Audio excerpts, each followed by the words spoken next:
सात नयों का क्रम क्यों बताया गया? सर्वार्थ सिद्धि।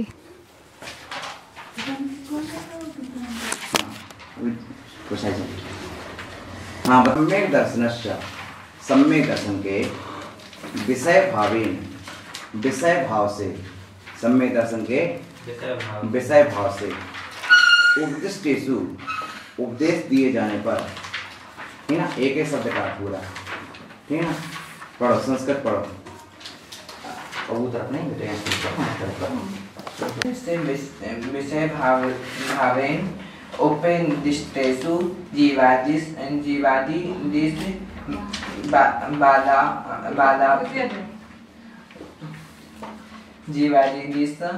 बालावोपन्यासस्य जीवस्य किं स्वतत्व मित्युच्येत।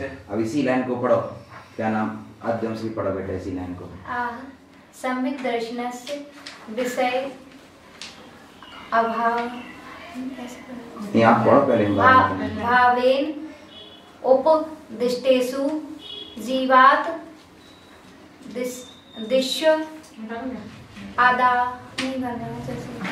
पढ़ो जैसा बने वैसा पढ़ो। आदाव उपनश्य तस्य जीवस्य किं स्वतत्व। अभिनंदन तुम्हें नहीं है बेटा, ऊपर मारने के पास से आजा लाइन में। अच्छा ठीक है, हाँ सुनो बेटा सुनो, यहाँ से सुनना। कहते हैं सम्यक दर्शनस्य, इस षष्ठी का एक वचन है। क्या है षष्ठी का एक वचन? सम्यक दर्शन के विषय, सम्यक दर्शन के विषय भाव, सम्यक दर्शन के विषय भाव रूप से, तीसरा साधन हो गया ना, सम्यक दर्शन के विषय भाव। सम्यक दर्शन क्या हो गया? स्वामी, ठीक है ना, स्वामी समझ चलना ना षष्ठी में, तो सम्यक दर्शन के विषय भाव रूप से, ठीक है ना, उपदिष्टेषु कथन किए जाने पर, ठीक है ना, जीवादिषु, जीवादि में, ठीक है ना, हाँ, उपदिष्टेषु सप्तमी लग गया तो सप्तमी के साथ सप्तमी जुड़ती जाएगी, ऐसे आता है। जीवादिषु, जीवादि पदार्थों में, जीवादि तत्वों में, ठीक है ना, आदौ प्रारंभ में, जीवादिषु, जीवादिषु आदौ, औवा होकर के वादा बन गया, जीवादिषु आदौ, जीवादि में, आदि में, उपन्यास, उपन्यास, उपन्यास, ठीक है ना, उपन्यास कहे गए, तस् उनका, जीवस्य किम तत्वम, जीव का स्वतत्व क्या है।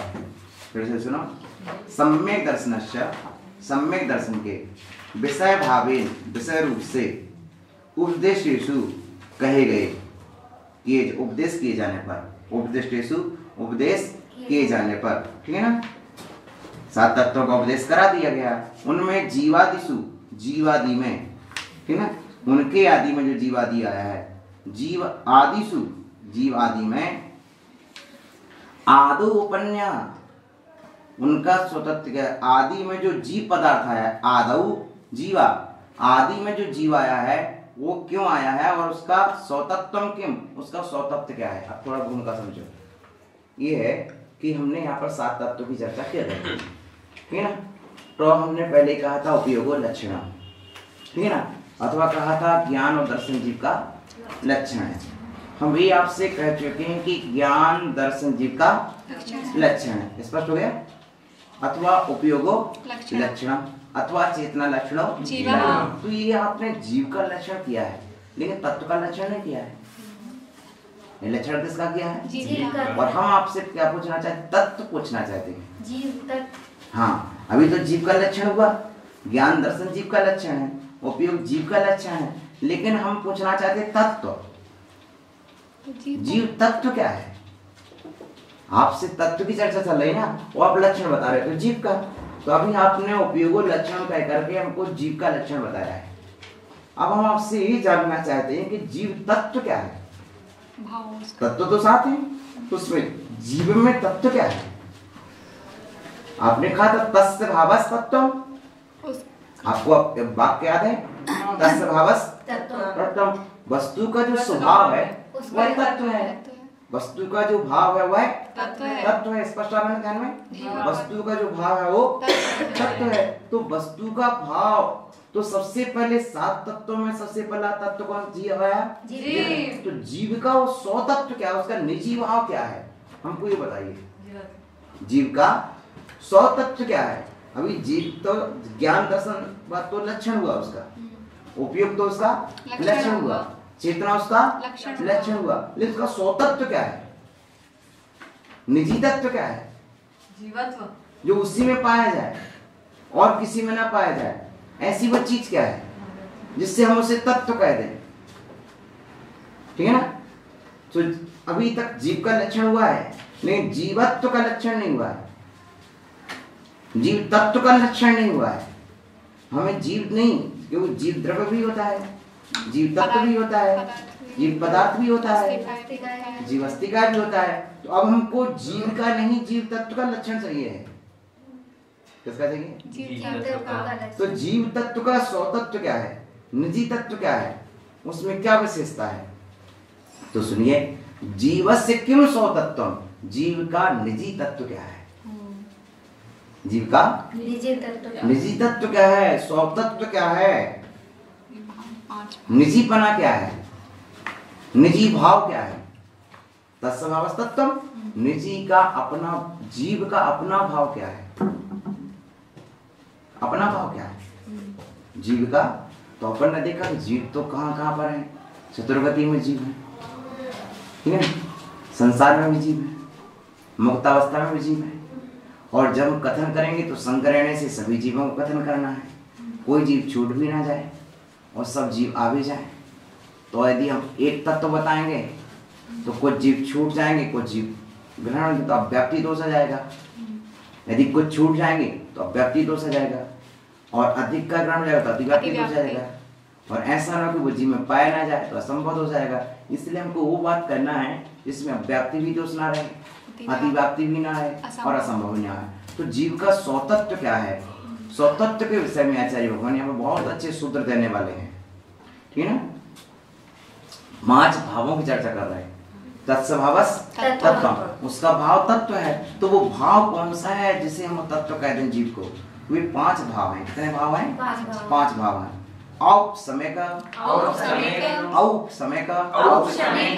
छायकौ, भावौ, मिश्रश्च, जीवश्च, स्वतत्व, मौदयक, पारिणामिकौ च।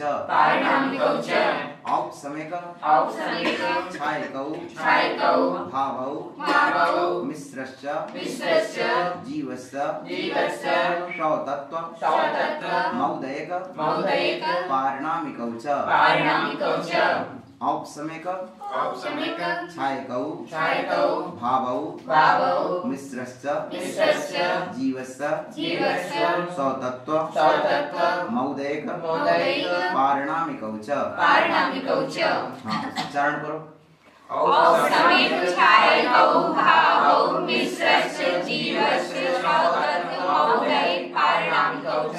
सर्वास्थिति सभी के पास है आज, ठीक है ना? औपसमेक एक, औपसमेक एक, क्या चाहिए? किन के कुछ पास? भारती तो है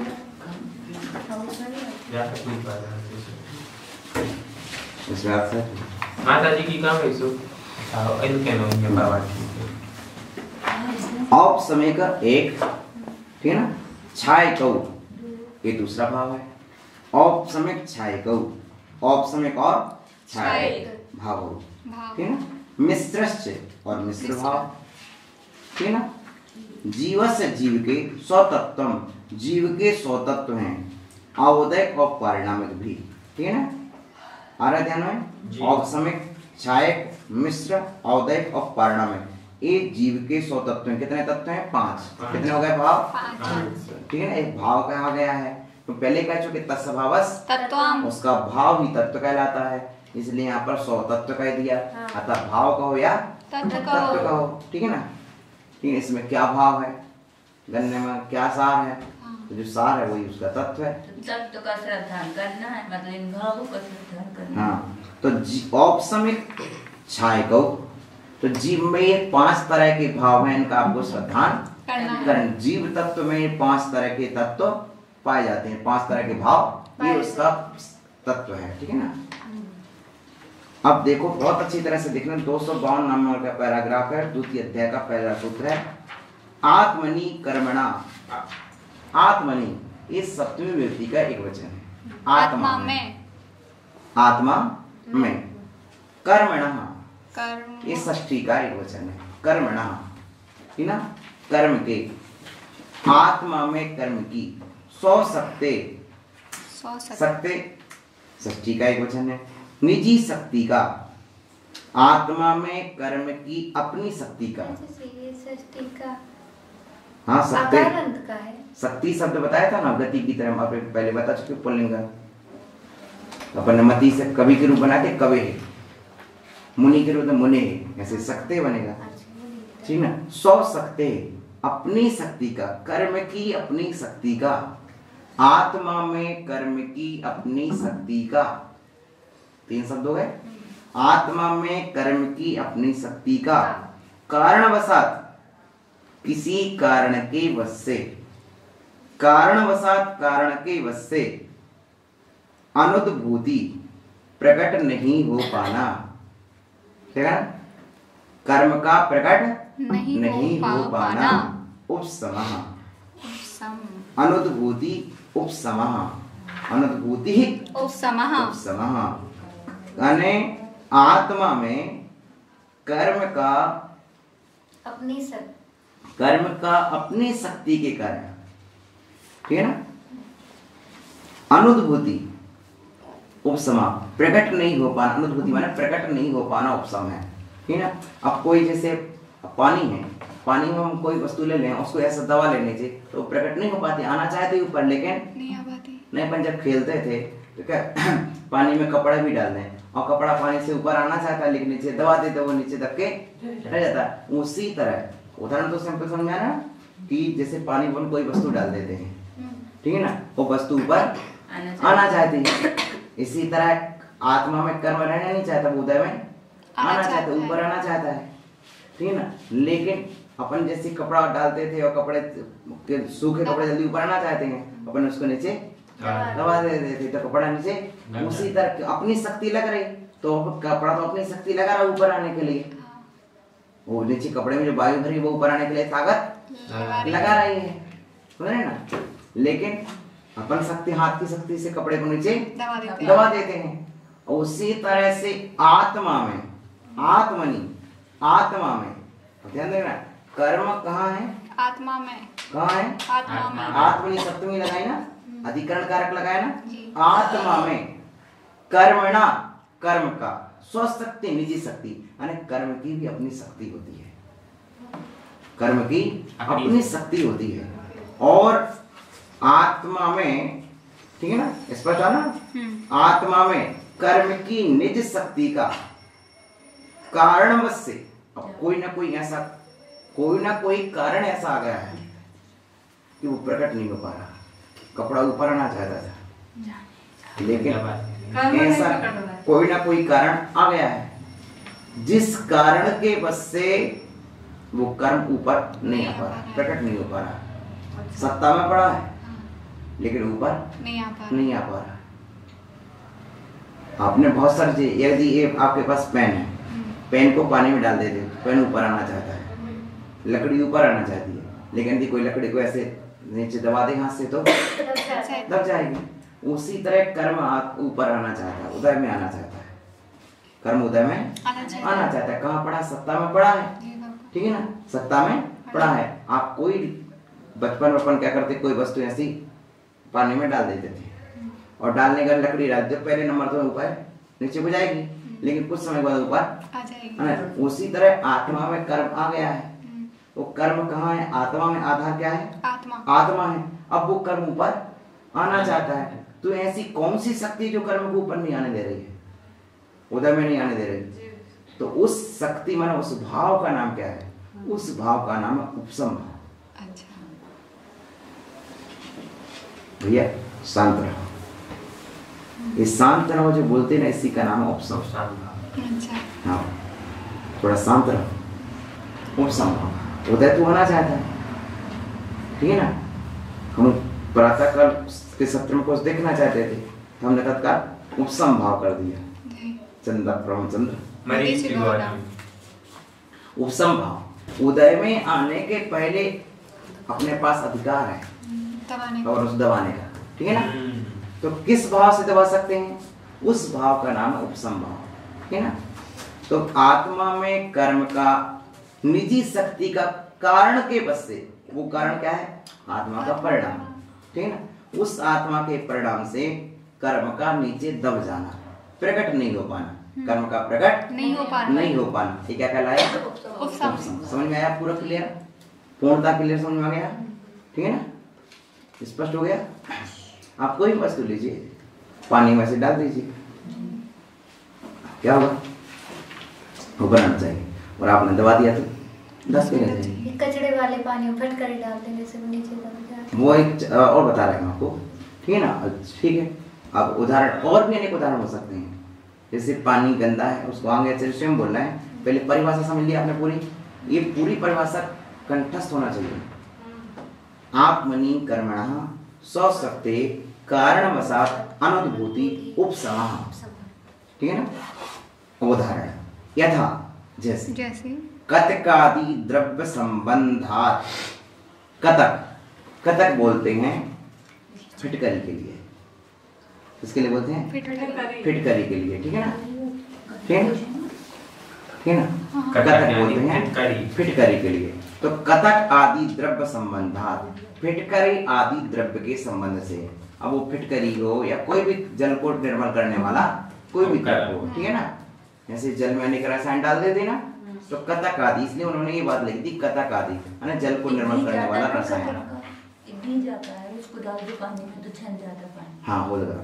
तो कतक आदि द्रव्य, ठीक है ना, जी भगवान, ठीक है ना। कतक आदि द्रव्य माने इस तरह का कोई औषधि है जिससे जल निर्मल होता है, उसके संबंध से अम्भसी, अम्भ यानी जल, अम्भसी माने जल में, अम्भसी माने जल में, अम्ब शब्द का सप्तमी का, ठीक है ना, एक वचन, तो जल में। इसको जैसे कहते संबंधावन से, कैसे? संबंधात धात पंचमी, हाँ। संबंध से, कतक आदि द्रव्य के संपर्क से, ठीक है ना। अम्भसी जल में, पंकज उपसमा, कीचड़ का उपसम हो जाता है। पहले जल में कीचड़ था, मैल था, धूल थी, कचरा था, लेकिन उसमें फिटकरी डाल दी, और फिटकरी डालते ही कचरा उसका धीरे धीरे नीचे बैठना चालू हो गया, ठीक है ना।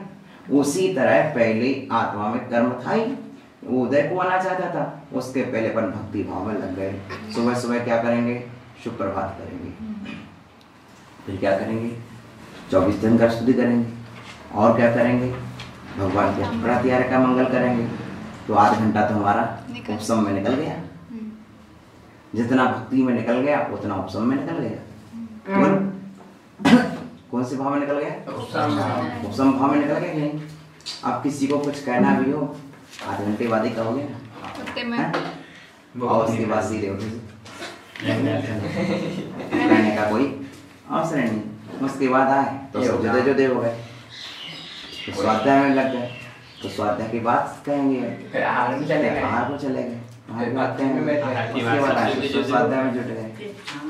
यानी सब उपसम के अपन ने कितने साधन बना लिए।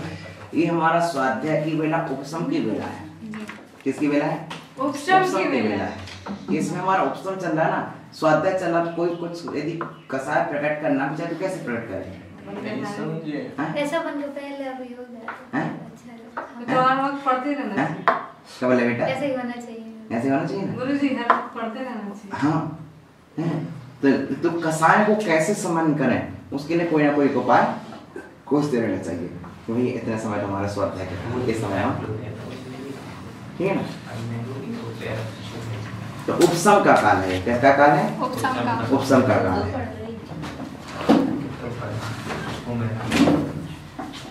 ठीक ना। उपसम का काल है, स्पष्ट आ गया समझ में? जी भगवान। कि अपन कैसे, अपन ने इस उपसम को महान तत्व समझा है। ये उपसम तत्व है हमारा। उपसम क्या है? हमारा तत्व है, ये उपसम, उपसम एक सम्य दर्शन को करता है, उपसम एक चारित्र भी होता है। जब श्रद्धा से उपसम होता है और चारित्र से, जब उपसम होता है तो श्रद्धा होती है, उपसम होता है तो चारित्र भी होता है, और जब उपसम नहीं होता है, उपसम किसका होता है बेटा, अभी समझो, उपसम किसका होता है, मोहिनी कर्म का होता है। किसका होता है, मोहिनी कर्म का, ज्ञानावरण का नहीं होता, दर्शनावरण का नहीं होता, वेदनी का नहीं होता है, आयु नाम गोत्र अंतरा किसी का नहीं, सिर्फ एक मोहिनी कर्म का उपसम होता है। किस कर्म का होता है, इसलिए पढ़ाया जाता ना कि मतलब पढ़ लिया तो अब ऐसे ही करो। हाँ, एक थ्योरी प्रैक्टिकल के लिए है और प्रैक्टिकल अपने लाइफ में होता है। जैसे उपसम दिया तो उपसम करना भी चाहिए, अपन को करना भी चाहिए, इसीलिए तो पढ़ा जाता है। हम दूसरे के लिए थोड़ी पढ़ा रहे हैं, अपने आत्मा के कल्याण के लिए ज्ञान है। ज्ञान किसके लिए, आत्मा के कल्याण, आत्मा में उतारने के लिए है। वो आत्मा में कैसे उतारेंगे, या हमने कितना अच्छा चैप्टर पढ़ा था कि उपसम होता है, तो उपसम तो हमारा तत्व है ना, किसी का तत्व थोड़ी है, सौ तत्व है, निजी तत्व है। और उपसम में क्या शक्ति है कि आता हुआ कर्म भी नहीं आ पाएगा, हम दबा सकते हैं कर्म को, बाहर के बाहर रोक सकते हैं, ठीक है ना, समझ रहे ना। जब महाराणा प्रताप के सामने कोई अन्य सैन्य आता था, महाराणा प्रताप एक लड़का लगाते तो कई सैन्य कहीं कहीं रुक जाते थे। तो क्या है, हाँ, वीर शिवाजी के सामने मुगल सैनिक आई और मुगल सैनिक आते वीर शिवाजी की एक ललकार सुन करके ही सब पीछे गिर, कैसे करते हैं,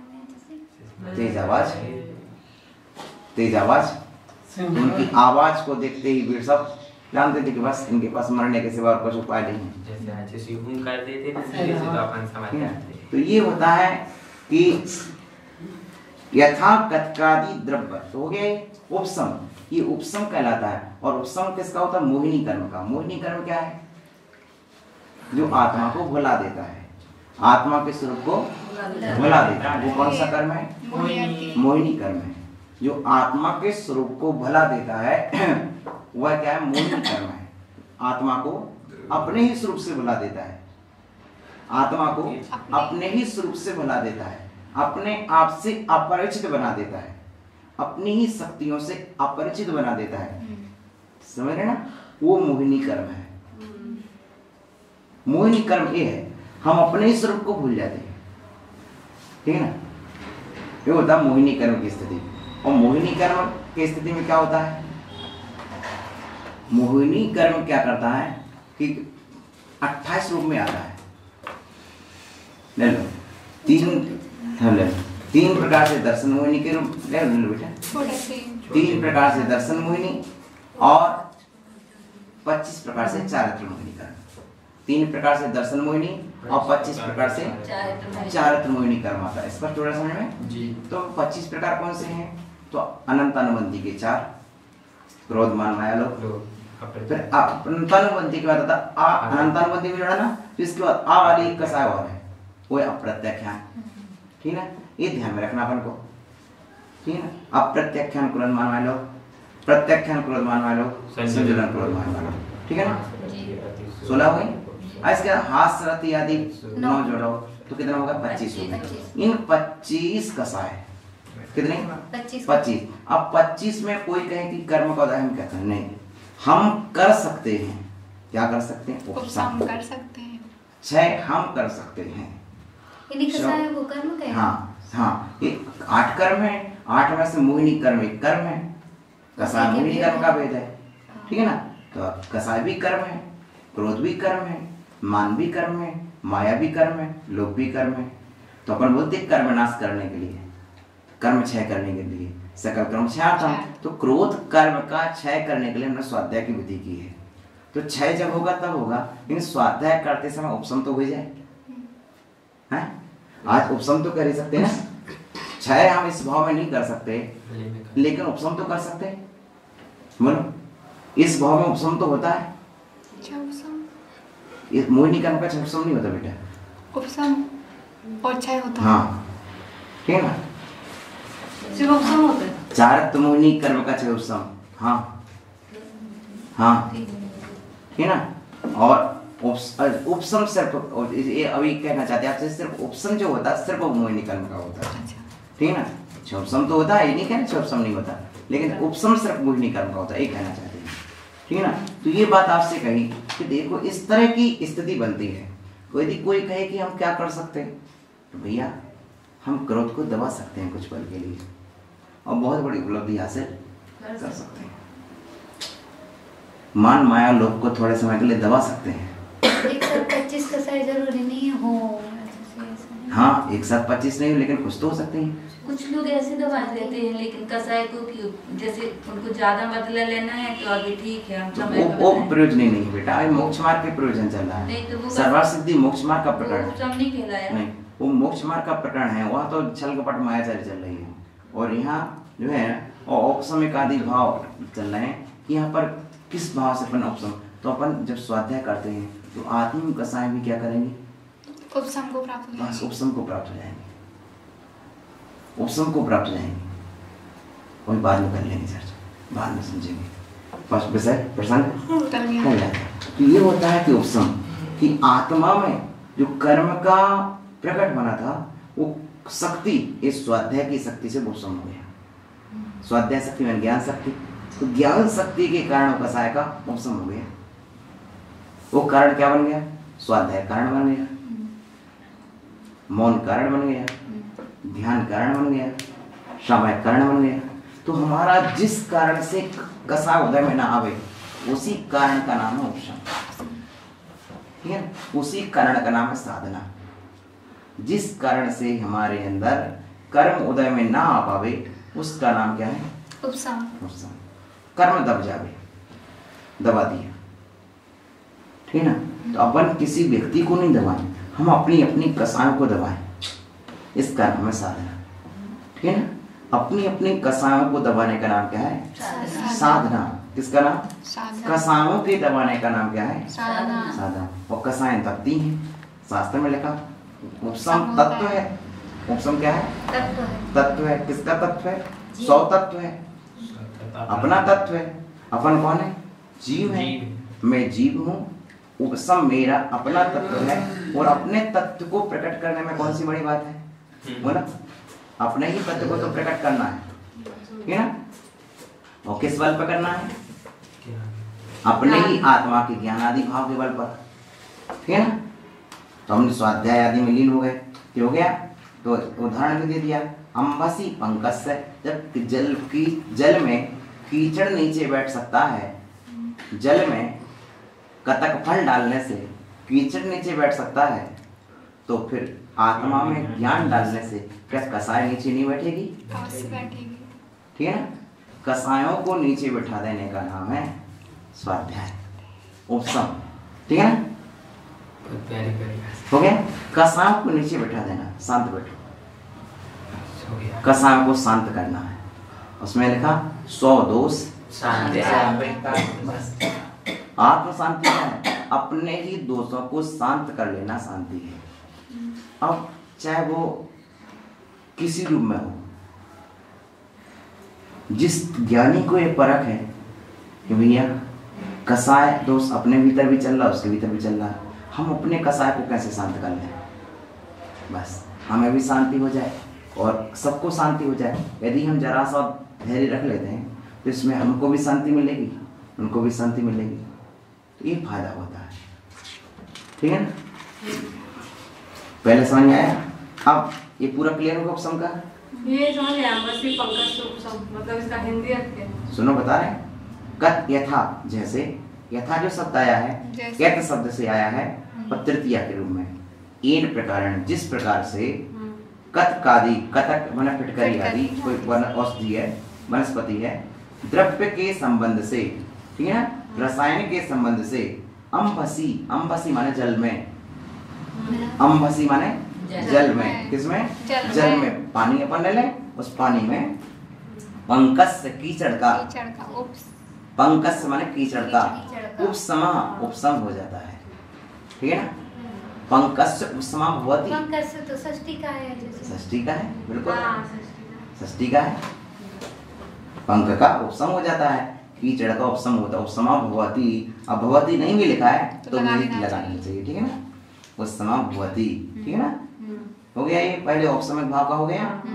अब क्षय, अब दूसरा क्या चलता है, क्षय। क्षय क्या कहलाता है, आत्यंतिकी आत्यंतिकी आत्यंतिकी आत्यंतिकी निर्वृत्ति निर्वृत्ति आत्यंतिकी निर्वृत्ति आत्यंतिकी निवृत्ति आत्यंतिकी निर्वृत्ति आत्यंतिकी निवृत्ति निर्वृत्ति, ठीक है।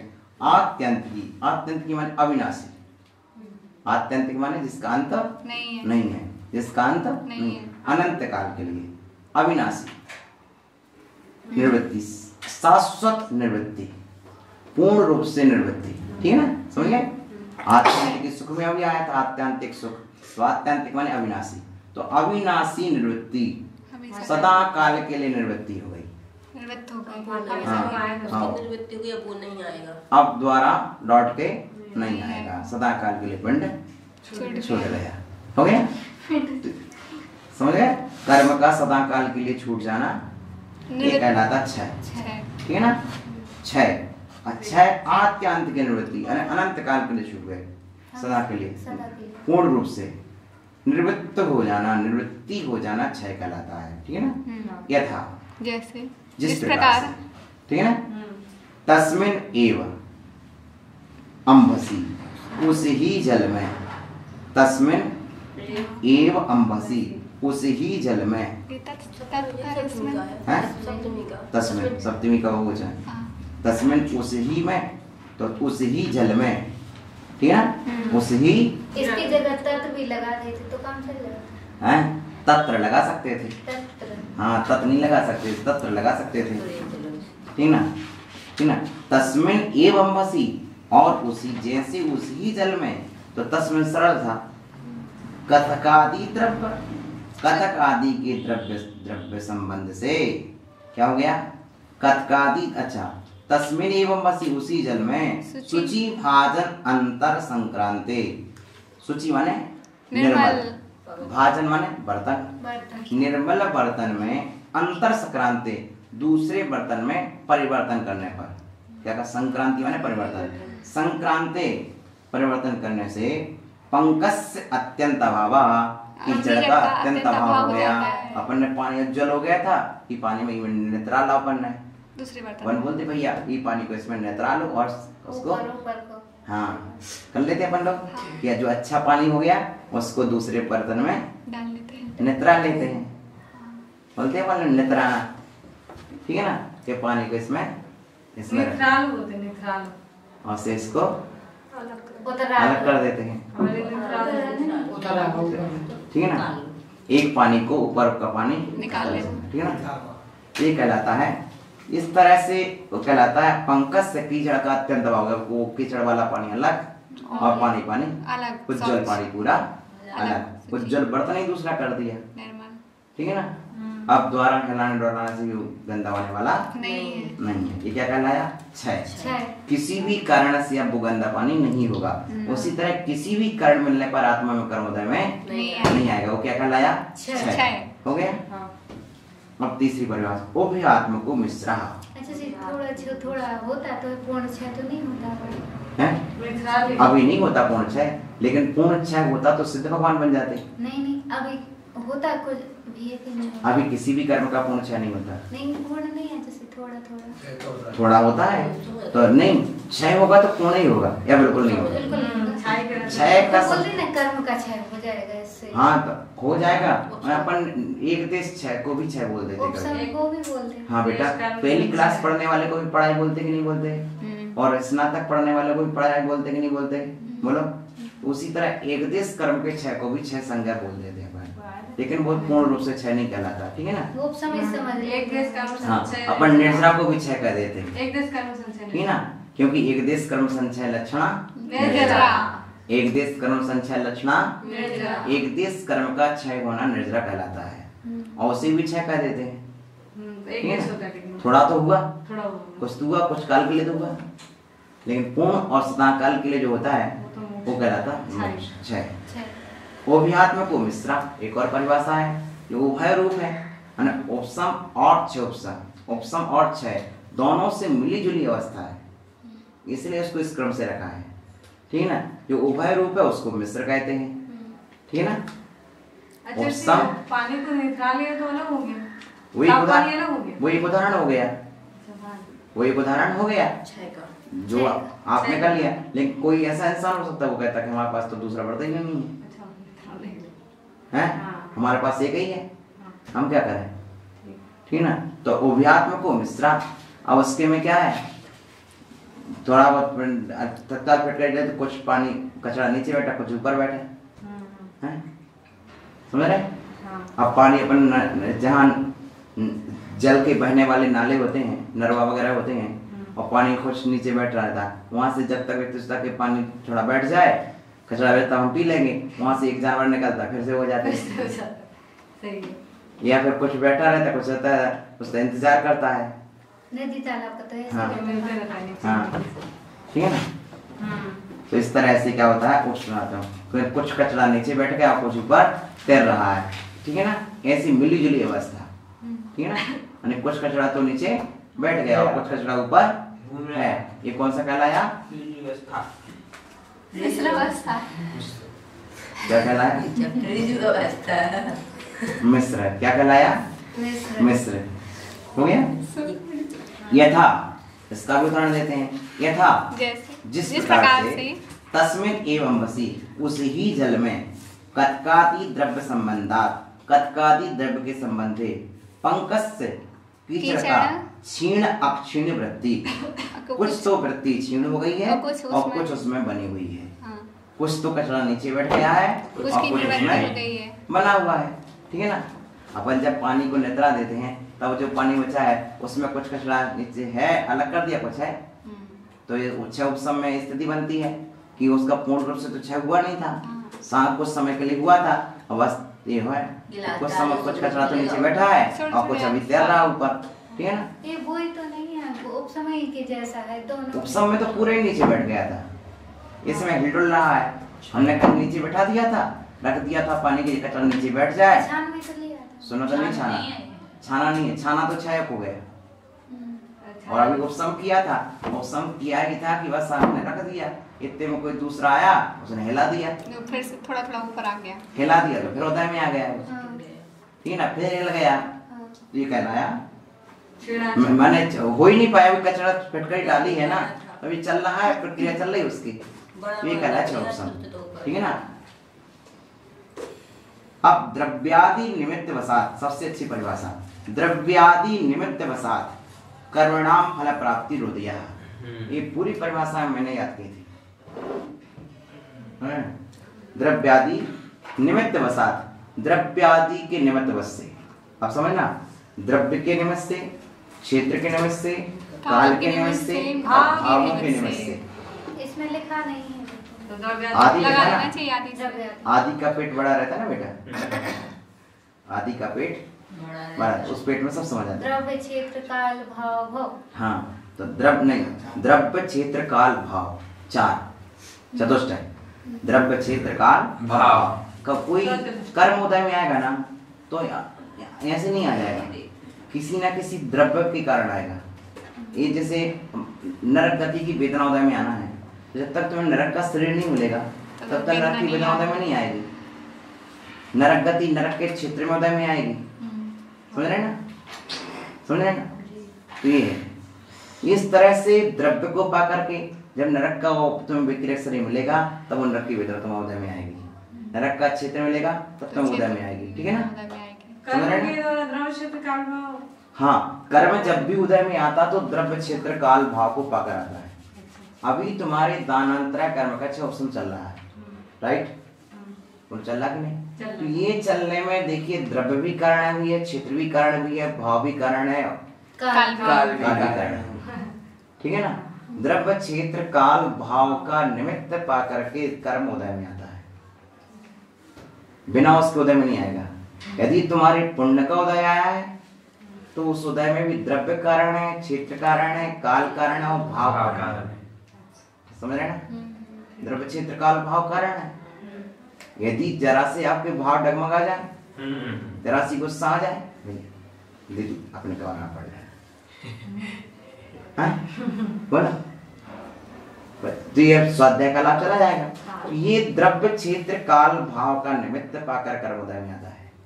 द्रव्य का क्या निमित्त पाया, क्षेत्र क्या कैसा है, क्षेत्र भी ये क्षेत्र का पुण्य है, माने क्षेत्र का निमित्त पाकर के अपना पुण्योदय में आ रहा है, व्यक्तियों के सामने शुभ कर्म उदय में आ रहा है। यदि कदाचित अपन को ऐसा क्षेत्र नहीं मिलता और कहीं सिंगल बिल्डिंग में कहीं रुके होते तो दिन भर ना हम बैठ पाते ना आपको बैठा पाते।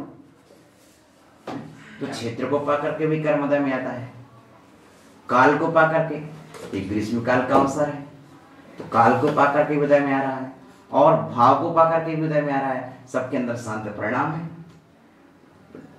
ज्ञान प्राप्ति की भावना है, सत्व प्राप्ति की अभिलाषा है।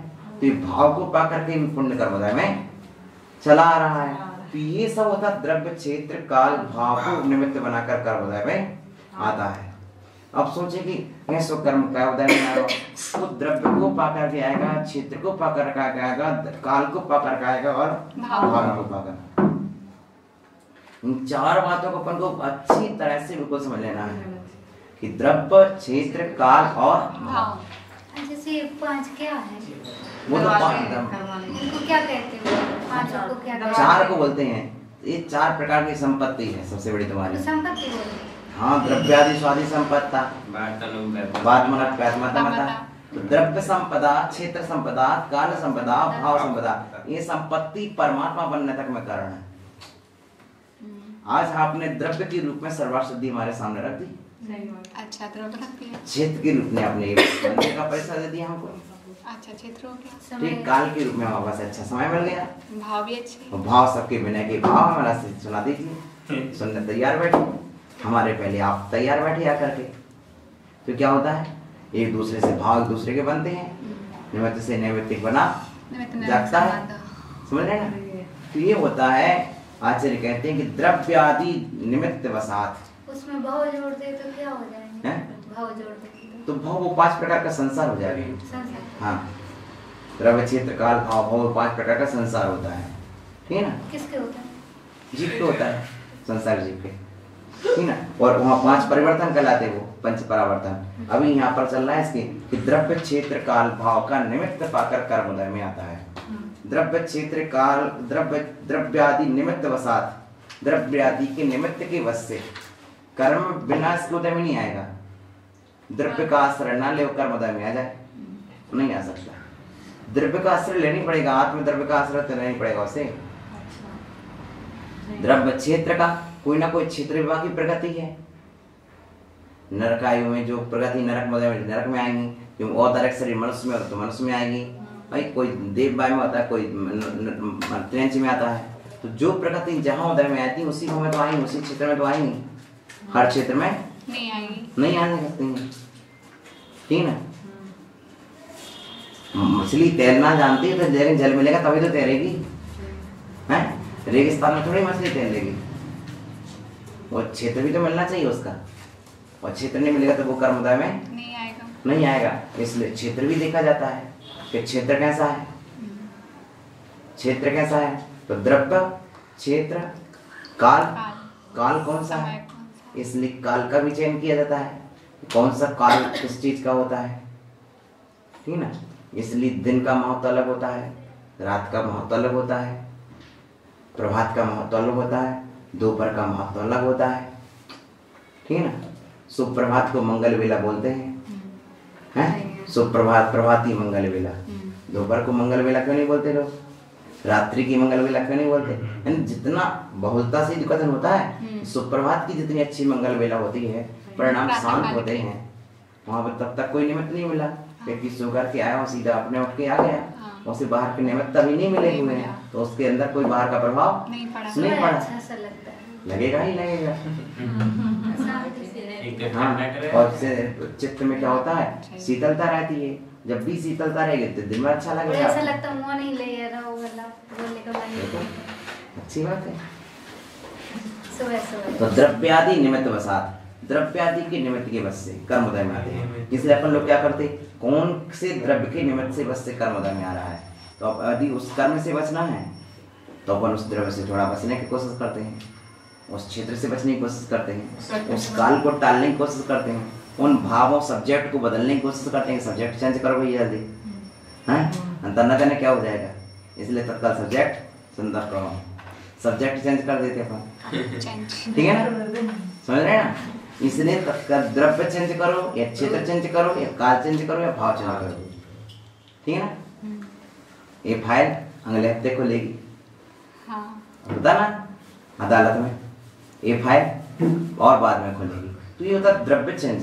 गुरुवर ब्राह्मण से पूछा कि क्रोध को कैसे जीता जाए, तो इसी को आधार बना के उन्होंने कहा था कि क्रोध पहले उदय किस कारणों से आता है, 4 बातें हैं। कभी भी क्रोध आएगा तो द्रव्य के निमित्त से आएगा, क्षेत्र के निमित्त से आएगा, काल के निमित्त से आएगा और भाव के निमित्त से आएगा।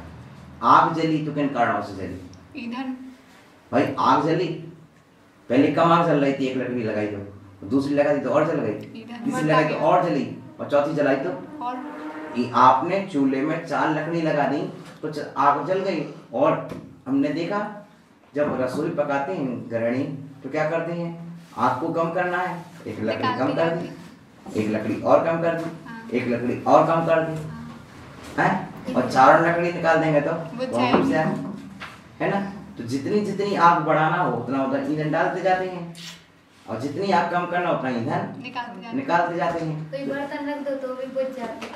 अब तो ऑक्सीजन नहीं मिलेगी तो बुझ ही जाएगी, उसकी दो चूल्हे और जलन लगा और उसकी तो जोर चलन लगा भाई। तो कुछ ऐसे जीव होते हैं कि वे उसकीर देते हैं, वे उसकीर देते हैं, वे निमित्त बन जाते हैं। इसलिए उन द्रव्यों से बचना चाहिए अपन को जो द्रव्य उसकीरने वाले हैं। बुझी हुई आग को भी, ढकी हुई आग को भी, बुझी नहीं ढकी हुई आग को उसकीर देते हैं तो वो आग फिर से पकड़ ले तो उसको ऑक्सीजन मिलने लगती है। उसकी मतलब क्या होता है, अंगारे हैं उस पर राख पड़ी हुई है तो अंगारे तेज नहीं जलने के उनमें ऑक्सीजन कम मिल रही है, उनको ऑक्सीजन कम मिल रही है और बुझे इसलिए नहीं क्योंकि थोड़ी ऑक्सीजन मिल रही है तो बुझ ही नहीं पाए और जल भी नहीं रहे। और लेकिन क्या करेंगे, कुछ वो क्या करेंगे, उसकी राख को अलग कर देंगे, ऐसे पलटेंगे तो राख नीचे गिर जाएगी तो ऑक्सीजन पूरी मिलेगी, ऑक्सीजन और पूरी मिलेगी तो क्या होगा, जलने लगेगी यार, ये कहलाता है उसकीरना, ठीक है ना। तो इस तरह से कुछ क्या करते हैं, देखो तुम जाओ हमसे ऐसे कर, तुम जाओ ऐसे कर, तुम जाओ ऐसे कर, देखो अब क्या होगा, बैठे ठाले उसकीरना, ठीक है ना। इसलिए अपन को देखना चाहिए कि कौन उसकीर रहा है। इसलिए किसी भी अपराध प्रकरण होता है प्रशासन में तो सबसे पहले पुलिस प्रशासन उस मास्टर माइंड को पकड़ता है, इसको उकसीरने वाला कौन होगा, मास्टर माइंड कौन होगा। तो सुपारी किसने ली, इसकी काम कोई करता है वो सुपारी सुपारी नहीं सुपारी सुपारी धंधा होता है तो जो बदमाश लोग 4-5 को ले जाएंगे बस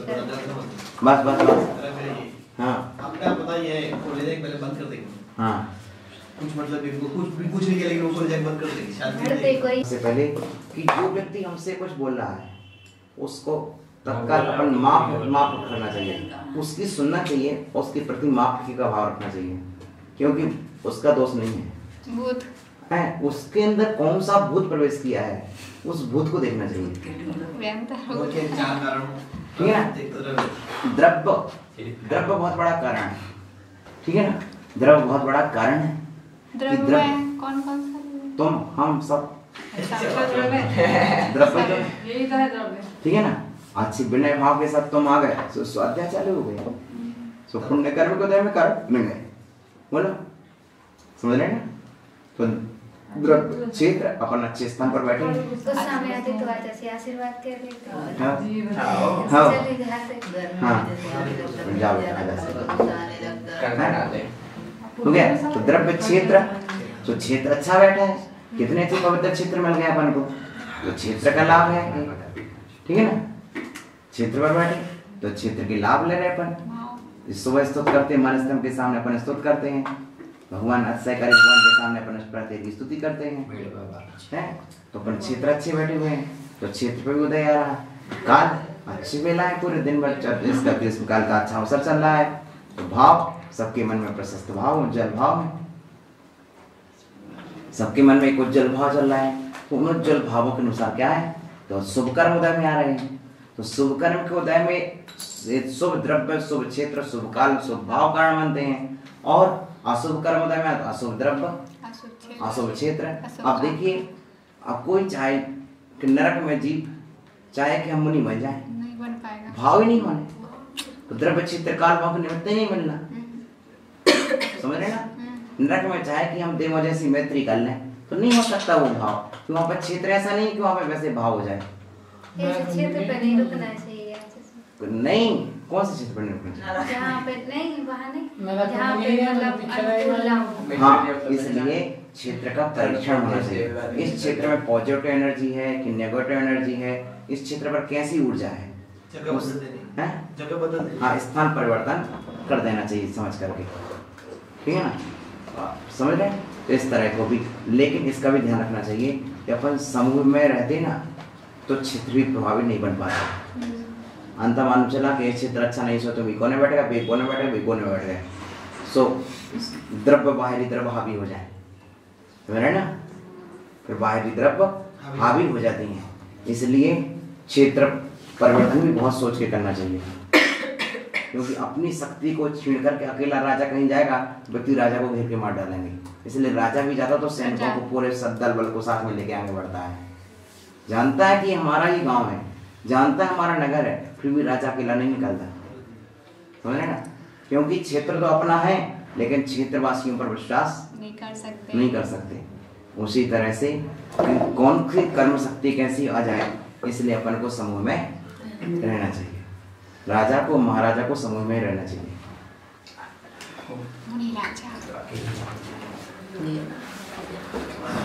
क्यों हो गया, ये विषय हो गया। तो द्रव्य क्षेत्र है, द्रव्य क्षेत्र काल और भाव, द्रव्य क्षेत्र काल और भाव, इन चार को निमित्त पाकर कर्म उदय में आता। फल प्राप्ति, कर्म के फल की प्राप्ति का नाम उदय है। क्या प्राप्त हो रहा, फल प्राप्ति रुदया, फल की प्राप्ति किसके, कर्मणाम फल प्राप्ति रुदया, कर्म के फल की प्राप्ति, जो कर्म हमने किए थे उन कर्मों की फल की प्राप्ति होना उदय कहलाता है। जो कर्म हम कर चुके थे उन कर्मों के फल की प्राप्ति होना उदय कहलाता है, ठीक है ना।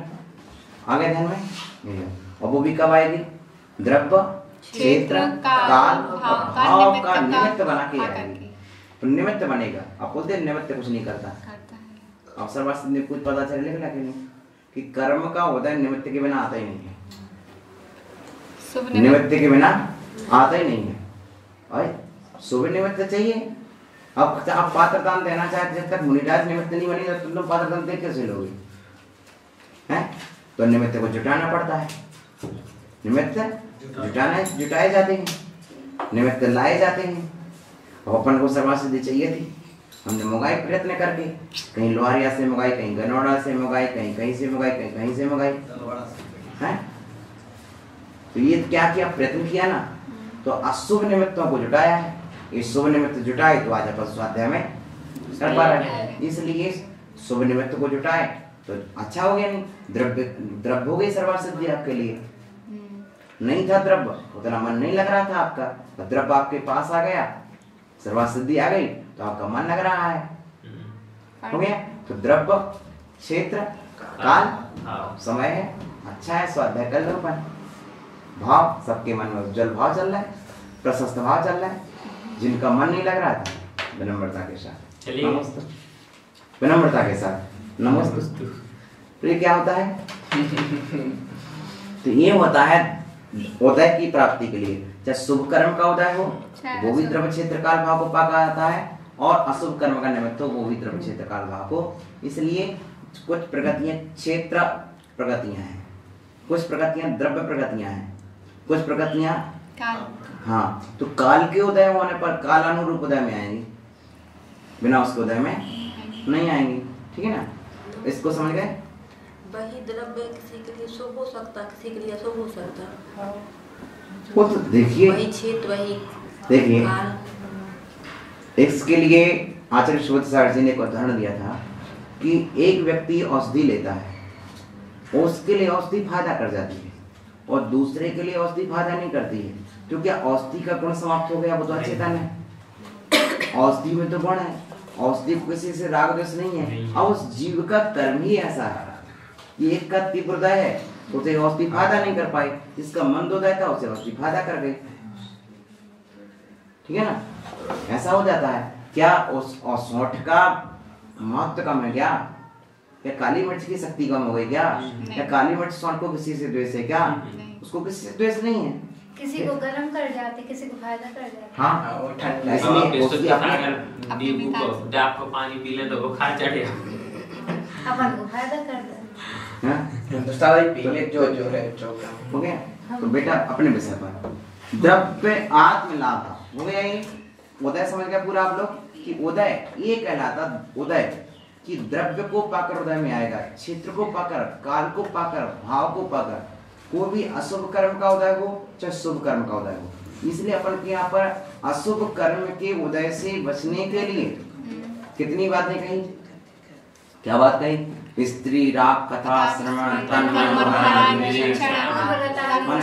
उसमें द्रव्य का भी त्याग, क्षेत्र का भी त्याग, काल का भी त्याग, भावों का भी त्याग सब बता दिया।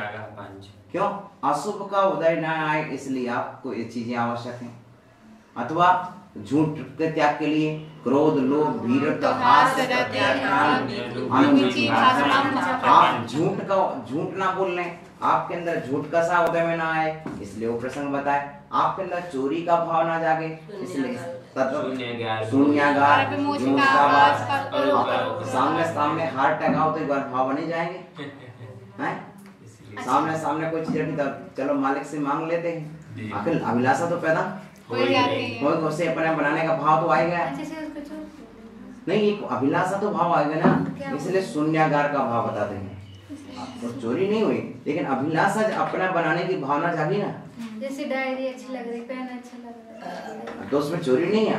अच्छा लगना तो कुछ दिक्कत नहीं, लेकिन पर वस्तु को अपना बनाने की अभिलाषा जो है कोई फर्क ही हमें मिल जाए ऐसा नहीं, लेकिन किसी भी प्रकार से मिल जाए। कैसे? तुम अच्छे मांग के दो सो हम तो पार कर दें, हम पार कर दें। हमारे तो गुरु जी हैं, हम पार कर दें, हम तो पार कर दें। तो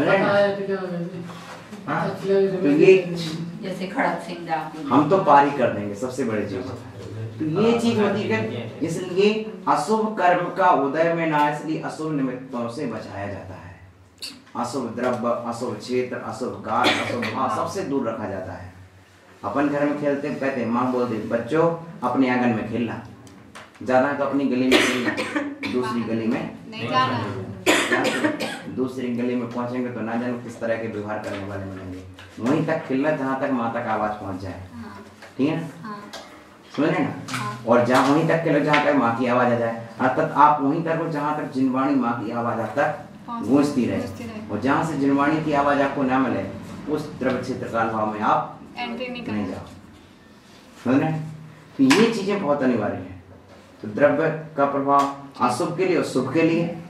मान के चलिए अशुभ का उदय आया द्वीपायन मुनि का, तो द्रव्य वैसे मिल गए ना, क्षेत्र वैसा मिल गया, काल वैसा मिल गया, भाव वैसे मिल गया। होते तो वे समझा हो जाते।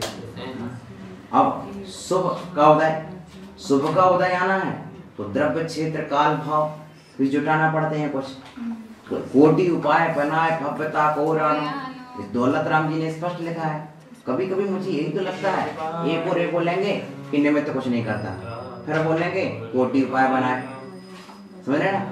कोटि उपाय बनाए, करोड़ों उपाय बनाना चाहिए, करोड़ों उपाय बनाना चाहिए।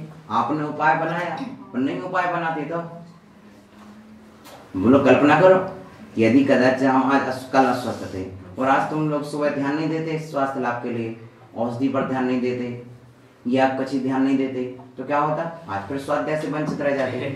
तो ये कोटि उपाय बनाए, आपने कोई ना कोई उपाय तो बनाया कि हम गुरुजी को किस तरह से स्वस्थ रख सकते हैं, किस तरह से उनकी आचर्या संपन्न करा सकते हैं, किस तरह से उनको आराम दे सकते हैं, है ना? जो भी है वो द्रव्य क्षेत्र काल भाव को अच्छा जुटाओ तो अच्छे बनते हैं और बुरा जुटाओ तो बुरा बन जाते हैं। और सर्वत्र सब चीज है, सर्वत्र सब चीज भरी पड़ी हुई है। उन्होंने कहा शुद्ध परिचिदाणु भूया सब बस सभी काम भोग माने सारे जगत में काम भोग बंद की कथाएं तो सर्वत्र है, लेकिन आत्म तत्व की बात बहुत बड़ी दुर्लभ है, बहुत दुर्लभ है। क्यों? ये अनादि से कभी सुनी नहीं, जीव ने परिचय में नहीं आई, अनुभव में नहीं आई, ये बातें कठिन लगेंगी। आज जो हम सर्वर सिद्धि की बात आपसे कर रहे हैं, ये बात बहुत कठिन लगेगी किसी को भी, लेकिन और जगत की बातें बहुत आसान लगती हैं। और ऐसा है कि अपन वर्तमान में ऐसे चलित भाष ऐसे आ गए हैं कि जिसमें 2 मिनट को आप शुरू करो, आपका इतना मन लग जाएगा 2-4 घंटे कब निकल गया पता ही नहीं पड़ेगा। और इतना मैटर भरा पड़ा कि तुम्हारा जीवन कई जीवन के जीवन निकल दो तो तुम्हें अंत नहीं आएगा कभी। ये बनाने वाले ने कैसे सोचा होगा? देखो, हर चीज के सदुपयोग करने वाले और दुरुपयोग करने वाले दोनों तरह के इंसान हैं जगत में। बनाने वाले ने कुछ नहीं, अपने बना दिया अपने साथ। यूट्यूब भाई दूरगामी सोच या दूरगामी परिणाम तक हर व्यक्ति थोड़ी सोच पाता हर चीज का। हाँ भाई, उसी वस्तु से कोई व्यक्ति चश्मा को लेकर के कोई व्यक्ति जिनवाणी को देखता है, हाँ? और कोई दुरुपयोग करे तो क्या कर सकते? हर चीज का ऐसे हर चीज का दुरुपयोग सदुपयोग है। पेन से लेके हर चीज। हाँ, चैन से लेकर द्रव्य आदि हो गए तो फल प्राप्ति, इसलिए द्रव्य क्षेत्र काल भाव कोई भी विचार करो। आपको बोला था द्रव्य क्षेत्र, आप कसाय जो आई है क्षेत्र मुद्दा में आएगी, हर जगह मुद्दा में नहीं आएगी।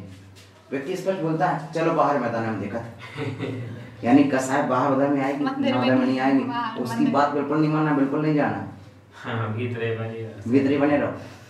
क्यों? वो स्पष्ट बोला बाहर, चलो बाहर हम देखा। इसका मतलब कसाय है पावर कर लगा जो हाँ, तो मम्मी पापा कसा घर में आएगी उधर में। क्यों? उनको पता है हम सबके सामने नहीं पूछ सकते, आपके सामने कुछ नहीं कहेंगे। हाँ, स्कूल में कर लगा तो लड़ाई हो जाए। चलो बाहर हाँ, राजा श्रेणी क्या हुआ? अब चल दिया, जहाँ मालूम था कि पिताजी को भी गुस्सा है, चल दिया बाहर। तो ये होता है कि द्रव्य क्षेत्र काल भाव, उसको परिवर्तन द्रव्य क्षेत्र काल और भाव। तो क्षेत्र परिवर्तन करना पड़ता है, काल परिवर्तन, समय का चेंज कर देना पड़ता है। और समय चेंज कर दिया तो टाल दिया तो बड़ी बड़ी अनहोनी निकल जाती है। 1 सेकंड का समय बदलने पर बड़ी बड़ी अनहोनी निकल जाती है, बड़ी बड़ी अनहोनी निकल जाती है 1 सेकंड के समय पर बदलने पर। तो चेंज पहले उनके पिताजी वो करत रहे, फिर लड़का परेशान करन सब। द्रव्य क्षेत्र काल और काल के बाद भाव, सब्जेक्ट चेंज कर दो। अभी किस विषय पर वार्ता कर रहे हो, थोड़ा विषय चेंज कर ले अपन। इसीलिए तो पीरियड चेंज किए जाते हैं स्कूल में। 35 मिनट के बाद पीरियड चेंज कर दिए जाते हैं, समझ रहे हैं ना? उसके हो जाए, सब्जेक्ट चेंज करो तो उसके भाव चेंज होते रहेंगे, अंतर लगातार भाव। तो भावों को चेंज करने का क्या उपाय है? अरे सब्जेक्ट परिवर्तन, विषय परिवर्तन। क्या परिवर्तन करना? सब्जेक्ट, उसका विषय परिवर्तन कर दो। किस विषय पर आप चर्चा कर रहे हैं? जिस विषय पर चर्चा करने से क्रोधात्मक परिणाम होते हो उस विषय को आप तत्काल चेंज कर दो, ठीक है ना? ये हो गया आपका सब्जेक्ट चेंज। और जिसमें अच्छे भाव लगते हो उस विषय पर आ जाओ, जिसमें अच्छे भाव लगते हो उस विषय को ले लो, और जिसमें बुरे भाव बनते हो उस सब्जेक्ट को चेंज कर दो, ठीक है? तो द्रव्य क्षेत्र काल भाव को पाकर के अशुभ कर्म भी हृदय में आते हैं और शुभ कर्म भी हृदय में आते हैं, ठीक है ना? जब अशुभ द्रव्य क्षेत्र काल भाव पाएंगे तो अशुभ कर्म हृदय में आएंगे, और शुभ द्रव्य शुभ क्षेत्र शुभ काल और शुभ भाव निमित्त पाएंगे तो क्या होगा? शुभ दशा उत्पन्न होगी, ठीक है? इसलिए शुभ द्रव्य शुभ क्षेत्र शुभ काल शुभ भाव, हमेशा ये ध्यान रखना पड़ता है, इनका आश्रय लेना पड़ता है। हमारे तीर्थंकरों ने तक शुभ क्षेत्रों का आश्रय लिया, शुभ काल का आश्रय लिया है, शुभ द्रव्य शुभ क्षेत्र शुभ काल शुभ भाव, ये बताया, ठीक है ना? इस तरह 4 बातें होंगी अपनी। एक बात और कर लेते अपन आज के लिए। द्रव्य आत्म लाभ मात्र हेतु का परिणाम। अब ये सबसे अच्छी बात है, द्रव्य का मात्र हेतु का परिणाम, ठीक ना? जिनके होने में द्रव्य का स्वरूप लाभ मात्र कारण है, जिनके होने में। अब जब पारिणामिक भाव आता है तो पारिणामिक भाव में न उपसम कारण है, न क्षोभसम कारण है, न क्षय कारण है, न उदय कारण है, सिर्फ द्रव्य का निजी स्वरूप कारण है। क्या है? द्रव्य आत्म लाभ मात्र हेतु का, द्रव्य का निजी स्वरूप ही उपलब्धि उसी का कारण है बस, ठीक है ना। पारिणामिक भाव जो होता है उसे पारिणामिक भाव किसे कहते हैं? जिस निजी भाव, वो कैसा निजी भाव? जिस भाव में कर्म कारण नहीं है, ना कर्म का उदय है, ना कर्म का उपशम है, ना कर्म का क्षय है, ना कर्म का उपशम है। चारों भावों से रहित भाव का नाम पारिणामिक भाव है। बेटा सुरभि, ठीक है ना। अपन ने 4 भाव पढ़ लिए। आत्मा में एक भाव पारिणामिक होता है, वो पारिणामिक भाव कर्म के उदय से नहीं होता है, कर्म के क्षय से नहीं होता है, कर्म के उपशम से नहीं होता है, कर्म के उपशम से नहीं होता है, चारों से नहीं होता। फिर किससे होता है? उसका नैसर्गिक भाव है, नेचुरल है। वो क्या है? नेचुरल है, नेचुरलिटी है। क्या वो? नेचुरलिटी है, नैसर्गिक है। वो क्या है? जैसे जीव हो, आप कौन हो? बोलो। जीव है। किस कर्म को जैसे जीव हो? कौन से कर्म से उदय से जीव हुआ? कोई कर्म ऐसा है जो इसने आपको जीव बनाया हो? ऐसा कोई कर्म है जिसके क्षय से आपका जीव बना नष्ट हो जाएगा? नहीं। जीव तो रहोगे। हाँ। ऐसा कोई कर्म है जिसके उपशम से आप जीव बने हो? नहीं। ऐसा कोई कर्म है जिसके उपशम से आप जीव हो? नहीं। ऐसा तो नहीं ना। तो जिस पारिणामिक भाव है जीवत्व भाव, वो किसी कर्म की अपेक्षा नहीं रखता। पारिणामिक भाव निरपेक्ष भाव है। कैसा भाव है? निरपेक्ष भाव है। उसके 3 भेद है, जीवत्व भाव, व्यक्त भाव, अव्यक्त भाव, ठीक है ना। मैं जीव हूँ तो मैं किसी उदय से जीव नहीं हूँ। मैं जीव हूँ ना, मैं किसी कर्म के उदय से जीव नहीं हूँ। यदि उदय से जीव होता ना तो उदय कर्म नष्ट होने पर जीवत्व नष्ट हो जाता, लेकिन महावीर स्वामी अभी भी जीव हैं। क्यों? क्योंकि जीवत्व भाव कर्म के उदय से नहीं था, ठीक है ना। यदि क्षय से होता तो पहले वो अजीव रहे थे, फिर बाद में जीव बनते सिद्ध होने के बाद, ठीक है ना। तो क्षय से जीव है क्या? तो क्षय से भी नहीं है। तो उपशम से जीव है क्या? तो उपशम से भी नहीं है, ठीक है ना। तो चारों अपेक्षाओं से रह जो अवस्था है उसका अवस्था का नाम पारिणामिक भाव है, जिसमें ना उदय है, ना उपशम है, ना क्षय है, ना उपशम है। ओके, स्पष्ट क्लियर और पूर्ण क्लियर आ गया? नहीं आया? ये समझ में नहीं आ रहा, इस तरफ उपशम है, किस तरफ स्वतः जी ऐसे नहीं आ रहा है। क्या उपशम क्षय का भाव सूत्र का तो नीचे हो। अभी पहले नीचे का चल रहा है, तो पहले पारणा में क्यों आ गया जैसे? हैं? कहाँ आ गया पारणा में? पारणा में तो सबसे आखिरी में लिखा है। आप समझा रहे? पारणा में सबसे आखिरी में पहुंच गए ना अपन तो। 4 भाव समझा दिए पूरे। उपशम समझा चुके सब आपको? तो उपशम उसी को कहेंगे जैसे। हाँ, वो अभी बाद में आएगा, तो वहाँ पहुंचे नहीं जहाँ आप देखने लगे हो। हम तो वहाँ पहुंचे नहीं, ठीक है ना। द्रव्य आत्म लाभा मात्र हेतु का परिणाम, यहाँ परिभाषा चल रही हमारी, ठीक है ना। चौथी लाइन देखो आप, द्रव्य आत्म लाभा, ठीक है ना।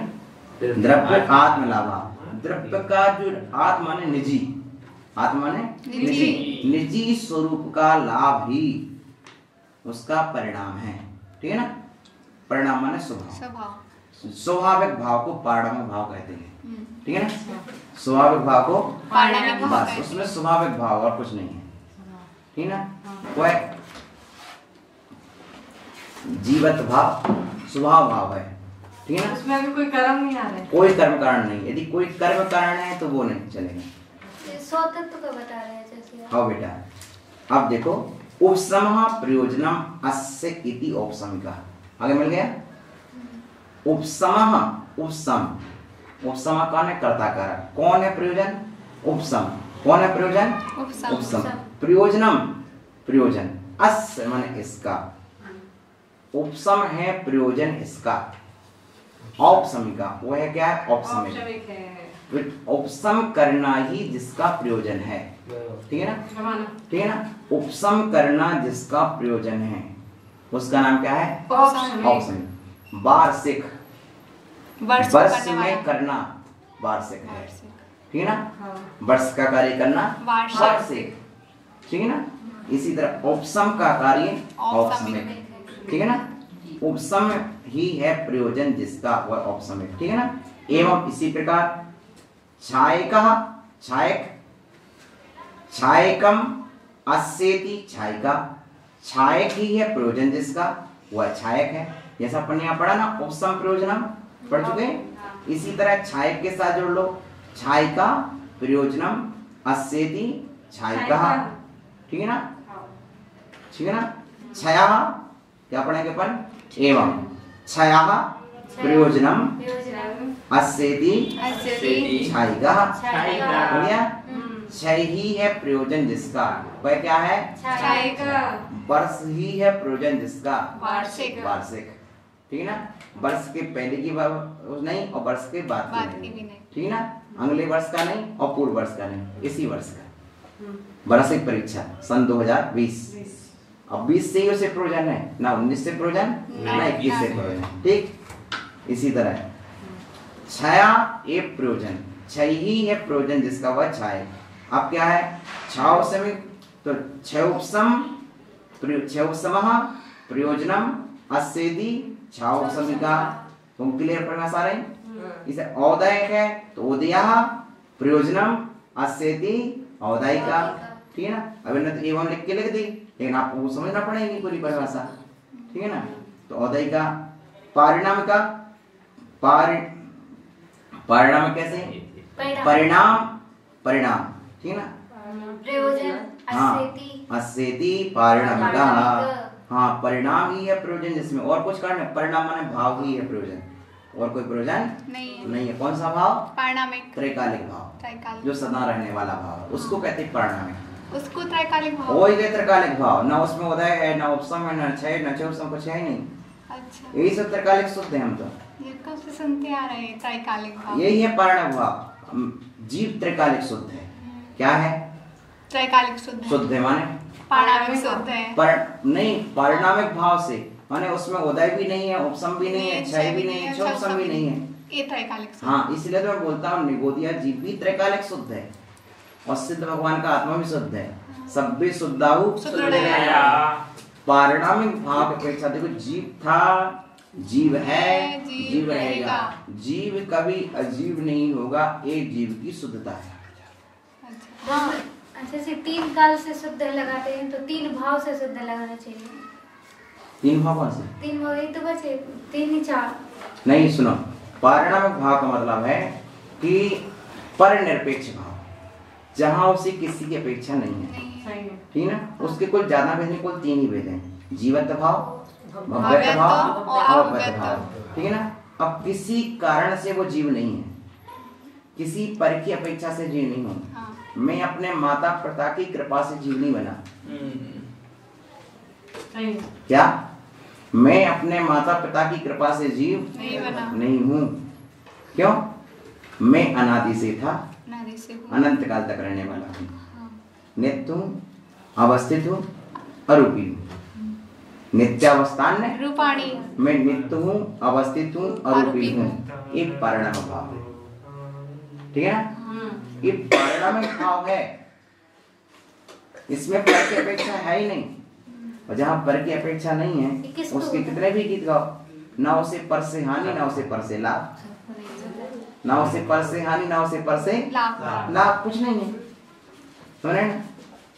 त्रैकालिक शुद्ध, यही उसकी त्रैकालिक शुद्धि है। ऐसे सबको होता है, सबको ही है, अभी है और क्या हम सब, तुम जीव हो बेटा, तुम जीव हो कि अजीब हो, जीव हो कि नहीं, तो ये परिणाम भाव तुमको है।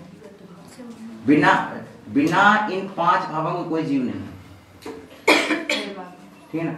जीव तो है, अब आप परिणाम भाव के पास है, तो जीवत हो गया, हाँ भव्य और अभव्य से 2 में से कोई एक रहेगा, तो समझ लो, ठीक है ना। तुम भव्य हो, ठीक है ना, तो जीवत्व भाव है, भव्यत्व भाव है, स्पष्ट हो गया। अब इन भावों को कभी नाश नहीं हुआ, तो भव्य है तो भव्य ही रहेगा, अनंत काल तक भव्य ही और रहेगा, अभव्य है तो अनंत काल तक भव्य ही रहेगा, और जीव है तो जीव ही रहेगा।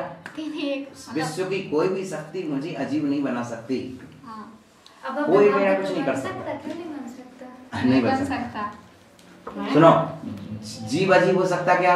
नहीं हो बोलो। सकता। अजीब को अब बोलेंगे। नहीं सुनो, जीव अजीब हो सकता क्या? नहीं। बोलो।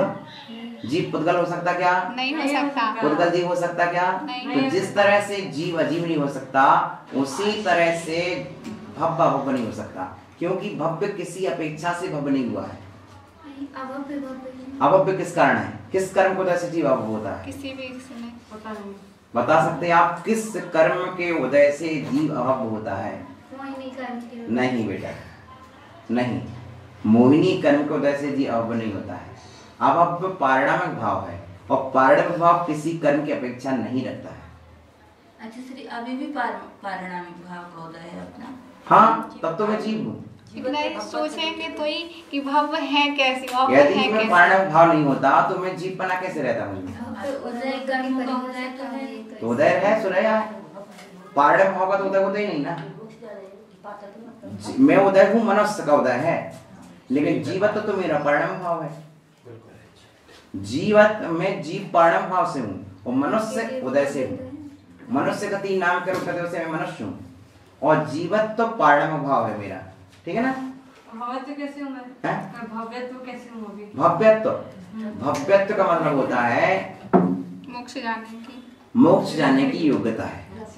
वो है, अब प्रकट करो चाहे नहीं करो, प्रकट करो या जरूरी नहीं कोई व्यक्ति प्रकट ही करे, दीक्षा लेने की प्रकट ना करे तो क्या ठीक है ना? जैसे आपको मातृशक्ति कहा गया कि नहीं?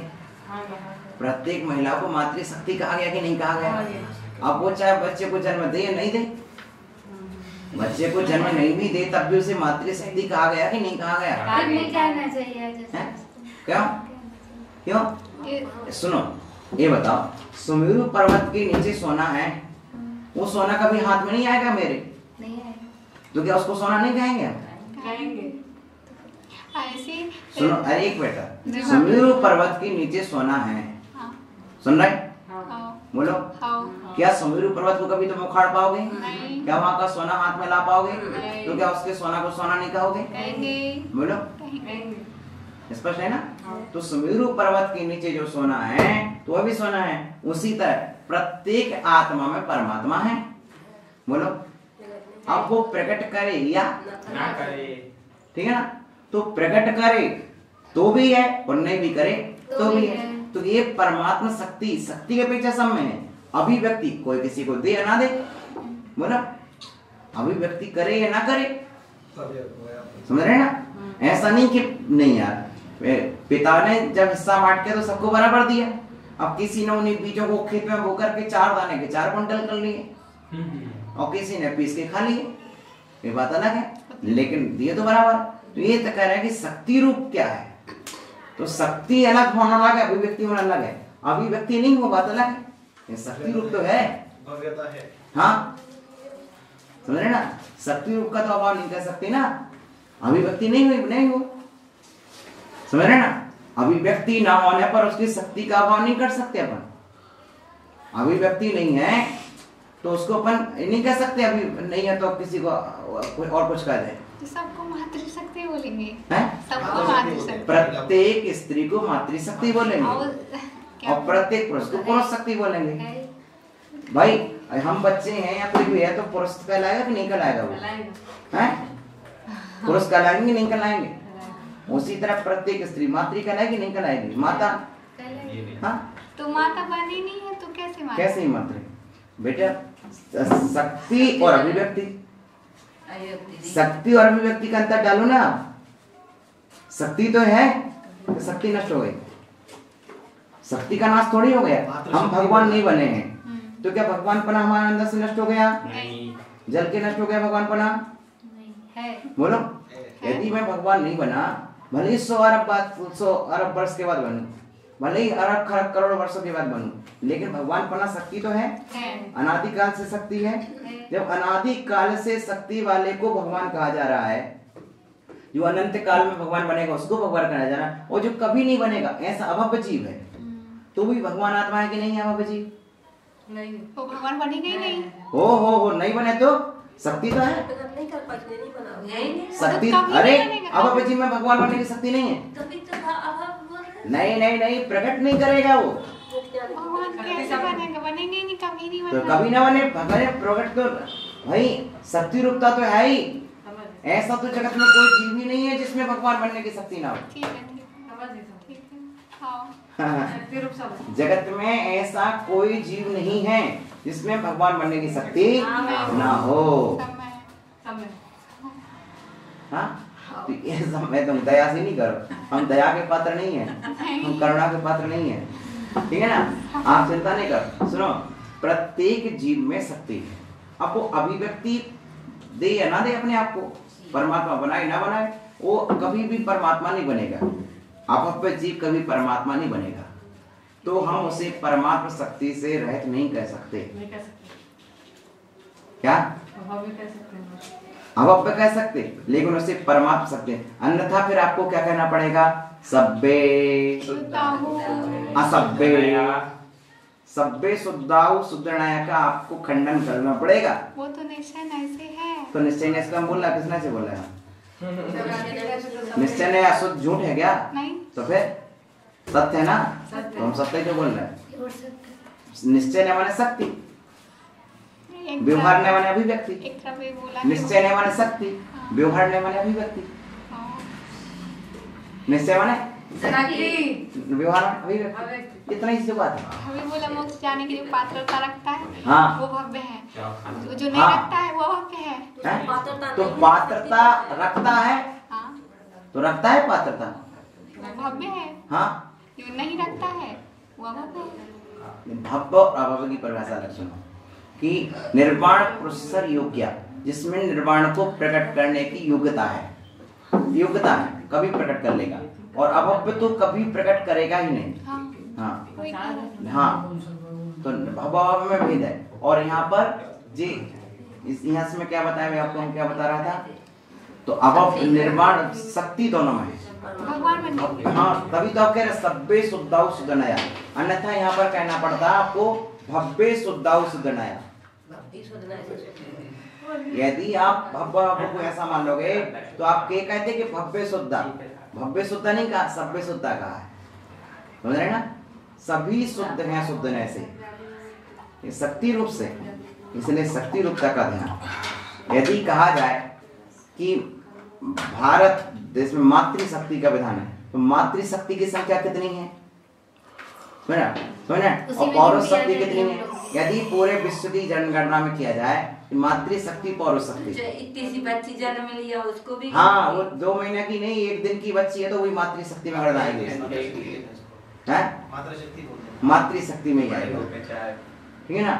और छोटा सा बालक है, शिशु 1 दिन का है, तो उसको पौरुष शक्ति में अब इतना अंग्रेजी के विषय से समझ तो हिंदी में भी समझ जाते वैसे। क्या ये विषय आज का पूरा हो रहा इस तरह से, पहला चैप्टर, ठीक है ना। तो इस प्रकार से छायका छौसमिका औदयिका पारणिका ते एते पंचभावा, ते एते पंचभावा। हाँ, आप लिख लो, ताएते लिख लो, ठीक है, लिख लिया आप, अंडरस्टैंड लिख लेना। और फिर ऐसा व्याकरण का सूत्र खोजना कि एक ही आने पर, ठीक है ना, एकालोप क्या हो जाता है, तो आपको मिलेगा कि एदोत परा पदांते लोप मकारा, ठीक है ना। तो एक ही आने पर इसका लोप, और उत के आने पर हाँ मकार हो जाता है। अब एक और सूत्र मिलेगा बेटा, ठीक है ना। ताहा एक और देखेंगे, पर ताएते लिख लो पहले आप, ठीक है ना। ऐसा लिखा मिला आपको, प्रयोग व्याकरण में खोज कर बताएंगे आपको, ठीक है ना। ताएते पंचभावा, ठीक है ना, कभी सागे लोप हो गया, ठीक है ना। वे ये 5 भाव हैं, ठीक है ना। ते पंचभावा असाधारण जीवस्य, जीव के असाधारण भाव हैं। कैसे भाव हैं? असाधारण भाव। याद करने में तो ताएते ऐसे करेंगे फिर हो तो समझ लोगे तो फिर ही करोगे आप, समझ लेंगे, हम समझा देंगे वो इसको। तो ठीक है, असाधारण भाव, ये जीव के असाधारण भाव हैं, क्योंकि सब में नहीं पाए जाते।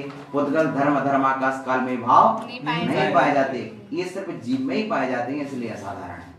असाधारण माने असामान्य, साधारण माने सामान्य, ठीक है। आप असाधारण व्यक्तित्व के धनी हैं। आप कैसे हैं? असाधारण व्यक्तित्व के धनी हैं। माने जो सब में नहीं पाया जाता व्यक्तित्व वैसा व्यक्तित्व आपका पाया है, जाता है। ठीक है ना। असाधारण क्षोभसम है आपका, असाधारण कला है आपकी, असाधारण कला है कला आपकी, है आप। ठीक है ना।